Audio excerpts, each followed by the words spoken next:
বর্ষা মানেই ইলিশ, আর সেই ইলিশ দিয়ে ভাবা হবে না তা আবার হয় নাকি? বাইরে বৃষ্টি পড়ছে, এইদিকে মাও শুরু করে দিল ইলিশ ভাপা। রেসিপিটা কিন্তু খুবই সহজ। প্রথমে ইলিশ মাছে নুন, হলুদ গুঁড়ো আর কাঁচা সর্ষের তেল মাখিয়ে নিতে হবে। 2 চামচ সর্ষে আর 1 চামচ পোস্ত কিছুক্ষণ জলে ভিজিয়ে রেখে তাতে 2টো কাঁচা লঙ্কা দিয়ে তার একটা ফাইন পেস্ট তৈরি করে নিতে হবে। কড়াইতে সামান্য সর্ষের তেল গরম করে বেগুনটা নুন আর হলুদ গুঁড়ো দিয়ে হালকা গোল্ডেন ব্রাউনিশ করে ভেজে নিতে হবে। এবার ইলিশ মাছে দিতে হবে সর্ষে পোস্তর পেস্টটা, সাথে হলুদ গুঁড়ো, নুন আর কাঁচা সর্ষের তেল খুব ভালো মতো সবটা মাখিয়ে নিতে হবে। আচ্ছা, এবারে তাহলে আসি একদম শেষ পর্যায়ে। কড়াইতে কিছুটা সর্ষের তেল গরম করে দিতে হবে কালো জিরে ফোড়ন।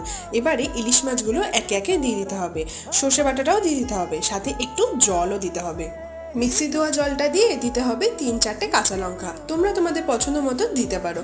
কিছুক্ষণ ঢাকা চাপা দিয়ে ফুটিয়ে নিতে হবে ভালো মতো। প্রায় 10 মিনিট পর দিয়ে দিতে হবে ভেজে রাখা বেগুনটা। ব্যাস 3 থেকে 4 মিনিট ভালো মতো ফুটিয়ে নিয়ে শেষে নামানোর আগে কাঁচা সর্ষের তেল ছড়িয়ে দিলেই তৈরি আমাদের ইলিশ ভাপা।